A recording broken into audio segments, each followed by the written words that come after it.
Yo, what is up guys, it's Fullyspaced, and today I'm going to be showing you how to build a diagonal house. Now this is my first time actually ever building a diagonal house, and do you know what, I'm really happy with the way it came out. I'm very happy with the way it came out.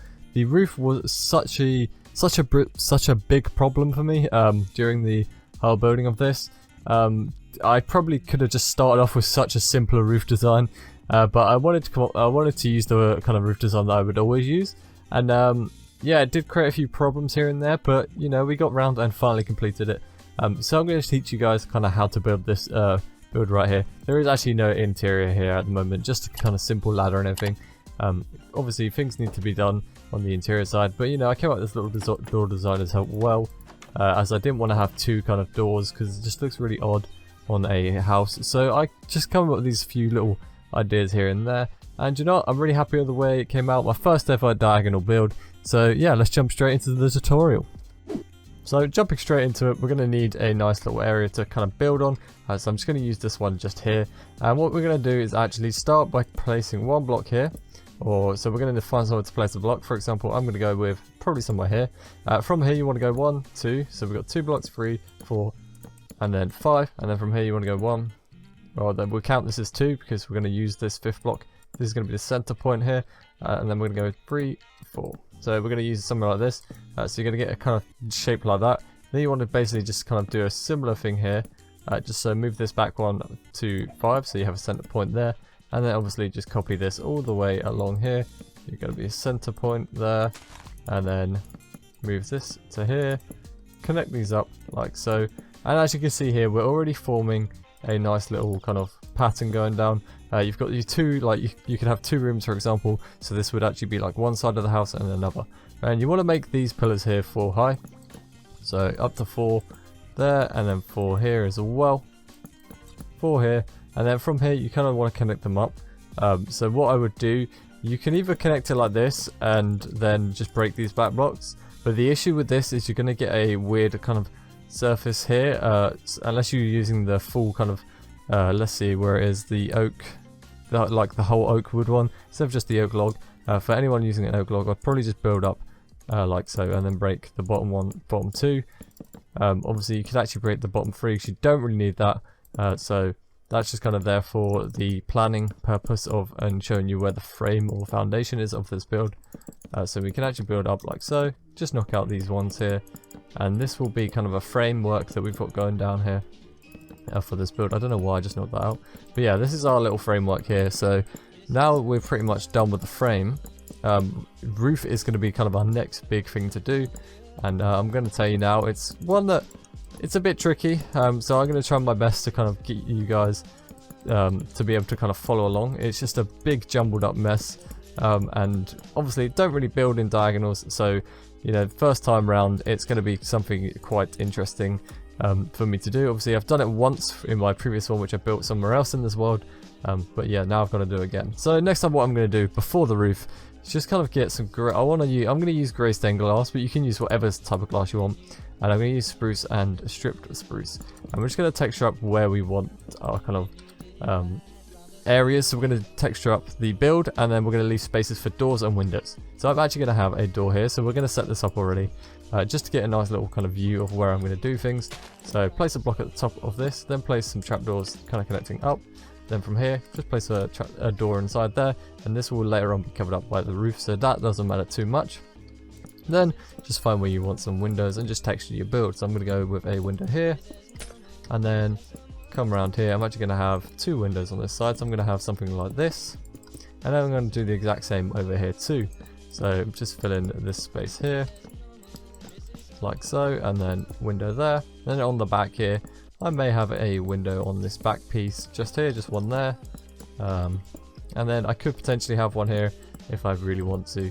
Do you know what, I will, just for this one I will. So we're going to have quite a few windows on this one, but now that it's done, you've basically got a nice little kind of frame, nice little place to live. It's not looking too great right now, and purely that is because you're going to need to build a roof. Now I would personally start with the cobblestone stair, and get this build completely done first before texturing it, as texturing it is quite a big pain in the butt while building. So what you're going to do is kind of come to this block here, this corner. You don't want to go over there, you want to come this way, and just kind of mask your way around these logs and start setting up the frame of your roof here, which I absolutely hate playing around with stairs, just because one misclick and it ruins your little momentum that you've got going on, and you've got to start again. So yeah, anyway, once you get here, just extend this block to there, and then from here you want to place a backwards one. So we're going to do the exact same on this side, like so, and then copy that so we have a backwards one there, and then we'll go all the way around and do the exact same on the other side, just creating our nice start to the roof, a little base. Obviously, once we've got the kind of frame of this roof, all you'll need to do is fill it in, which I can actually just speed up so you don't have to watch me painfully place blocks repeatedly. Getting the frame is literally going to be the key point, so once we've got the frame, it'll be a lot easier to kind of go through, and you won't have to worry too much about kind of just filling it in. You don't have to watch me fill it in, it'll be just kind of filling in by yourself. Something that obviously isn't too fun to watch, so we'll just skip that part. But yeah, next thing you want to do is get one block there, stair on top, and then extend it out this way, so you're going to actually have a gap here. Now from here, then you want to extend this by 2. Once you extend it by 2, place one block on top, and then one block on top, then a stair and a stair there. Then from here you can actually go with 2 stairs, like so. Then I would probably go with a slab, for example. We'll just grab it doesn't really matter what slab, we'll grab a stone slab there, and then we can put a stair like so. Now this is already gonna look horrible. When it untextured, it looks pretty horrible. I'm not gonna lie.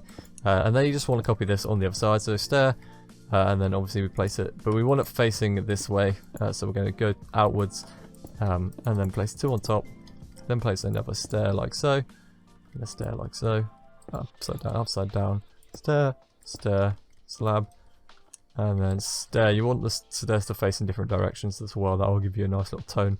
And then from here I'd probably grab, so if we type in stair, we can grab things like polished andesite, and then obviously stone as well, and then we just kind of fill in here and there, wherever we want to kind of texture up this roof and make it look cooler.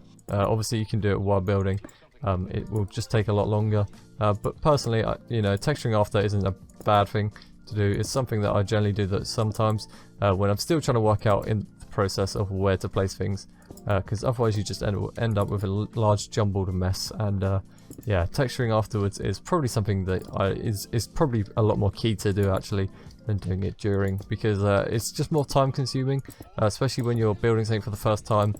You obviously want to get a kind of idea of what you're building and how you're going to build it, and then obviously you don't want to mess that up and spend loads of time texturing it. And then I've already seen, like here, I've already messed up the stairs, and now I'm going to have to replace them all to kind of fix them again.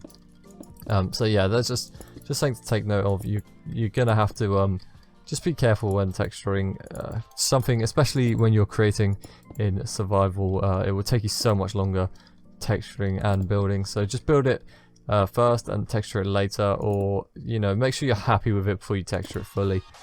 So yeah, this should be pretty okay for texturing. We think we're all good here. Maybe we can change up some of these blocks because they're literally gonna look the same. Hopefully I did that on the other side too, and changed up some of these. Yeah, I did. Not this one though. I think there, and then maybe we just have a normal stone one here. Then once we've done that, all we got to do is get your simple roof kind of filled in. We'll do that with some, what I liked using for this was warped planks and warped, you know, the stripped warp stem, for example. And we will actually need to warp stairs as well. So then you just want to fill in like so, kind of wherever you want, do it however you want, texture it in whichever way. You know, you could have a distinct pattern, or you could just kind of have a random jumbled up mess, which is generally something I tend to stick with. And then from here, just copy the exact roof design. So you're going to use stairs, and from the stairs we're going to use blocks, and we'll repeat it. I will do this side and then we will jump it to when I finished it, purely because it's going to be a boring process to watch if you watch me do both sides.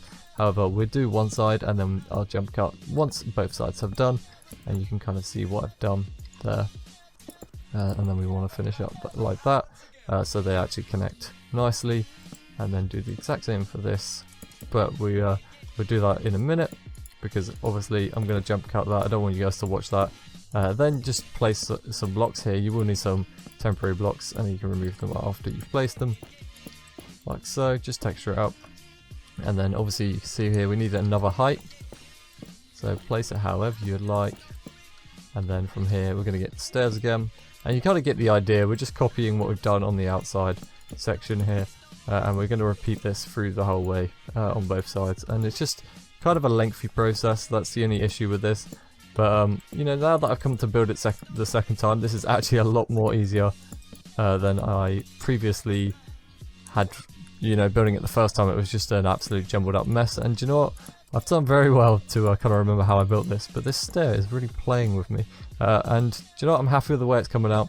It looks brilliant, and like, obviously really happy with the way, and from here I wouldn't actually connect this up. Just gonna let you guys know in advance before someone's, you know, skips ahead and just kind of connects this up.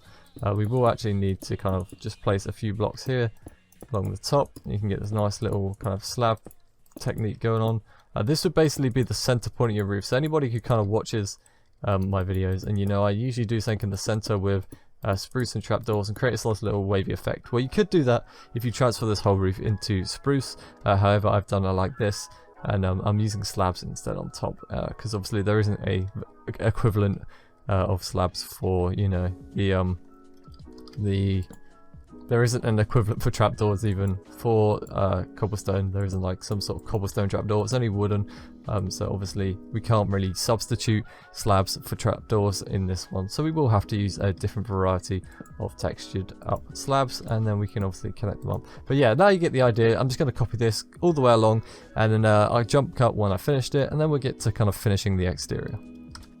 Now, as you can see here, the roof is completely filled in and everything's looking good. Next thing I'd probably do from here is fill in this blank space just here that I kind of forgot to do. I'd actually use the warp stuff for this, just because it kind of matches the top half of the roof, and don't actually use these spruce. So just, yeah, use this and then move this down from here too, like so. Then grab the glass again and fill in this section, and then do the exact same on the other side as well. So just fill in the few spaces you have here and there, and then throw down that glass, get a nice little roof in there, and then you can kind of just decorate the outside. So things I would use, I personally have recently used on my other build here, was grass trapdoors. We're going to obviously need flowers as well, but we jump to those once we get kind of a base little exterior kind of, you know, foundation, things I like to call a foundation or layout. We'll fill those in later. We'll just get the like base stuff down first. We're going to need compost the leaves, yep, things like that, simple things like that will do. And then come to this point here, you can just add these chains. You can add a lantern on the bottom of those as well. Doesn't really matter how high you make the chains, you can make them at any height you would like. Feel free to make them at different heights, so you know, it kind of gives them a different kind of effect to it. It's really up to you how you want to do these things. As well, you can add trapdoors into here if you would like, and you can add chains hanging off those at different heights. Do that on the other side as well, give you a nice little kind of effect here. Really just sets the tone as well, and just makes it look a bit more creepy, especially with this kind of wood that we've got going on here. The warped wood definitely does make things look a bit more creepy. Then you want to add these blocks in the kind of an L shape, these grass blocks, fill it in with trapdoors like so. And then also you can add flowers to those, the little flower beds. Repeat the same on the other side if you want to. So kind of choose where you want them. I'm going to have them on the windows. And then we'll come across here with the trapdoors. Like so. Nice and simple. Nice and simple there. And then we can have compost in the corner here. Leaves on top of those as well if you wish to. If you want to, you could add some lanterns in the back. And then put some bushes over the top of them if you would like. This just kind of gives you a bit of light around the back area. And just hides some of the, you know, just hides the lanterns as well and gives you some light. Didn't even realise it's built next to this cave. And then obviously we need flowers and things to fill in here. You can add whatever you'd like on the edge of these buildings too. You could add lanterns, just kind of hang in there too, at a lower point, kind of surrounding your base with more light. And then obviously if you want to add, you know, more grass things around here, you could bone mill the whole area. You can add gates with fence, open gates with grass on top. Just small little kind of things like that. Just, you know, anything you feel that you want to add to the outside is completely up to you. But you know, I don't think like there's a whole load to kind of do, especially on this one. There isn't so much height and length. It's quite a small down, like very small base of the build, and the roof's quite tall. So hanging things off the roof is more possible. So having things on the floor here would probably just be the more foliage based things like leaves, you know, bushes and things like that. So, you know, it's completely up to you what you do with the outside. I'm just giving you a few ideas here. But yeah, you can fill in these little plant pots. I'm going to call them, you know, little plant pots. Obviously they're just like, I don't even know, I'm not very good when it comes to gardening. I'm just going to throw that out there because, you know, I don't really have the time for that, or I don't really have an interest in that. You know, some people might do. So if any of you gardeners are out there and I've absolutely butchered all of this, then feel free to let me know that I've absolutely butchered it. But yeah, this is pretty much it. You can add whatever you like. Just going to say, you know, it's yours for the taking. You can use whatever. You can add lanterns and things wherever you want. Get some light down. Yeah, just feel free to play around with it and come up with your own designs. Don't ever like worry about what you know, just don't worry about what others think. Just kind of play around with it, and you can come up with some really cool ideas. And yeah, first time ever building a diagonal house. Hope you guys like this video. If so, please don't forget to leave a like, comment, and subscribe for more content. And I'm messing everything up now. It's getting too late. It's too late for me here. But yeah, thank you guys for watching. I really appreciate the support recently. It's been absolutely incredible. And I can't thank you guys enough. We're almost at 6k, which is absolutely insane. And yeah, and I hope you like my first ever diagonal house. It was an experience that I haven't kind of done before, but you know, I've built one now, and I'm really up for kind of experimenting with these diagonal houses and seeing where I can go from here. So hope you guys enjoyed, and peace.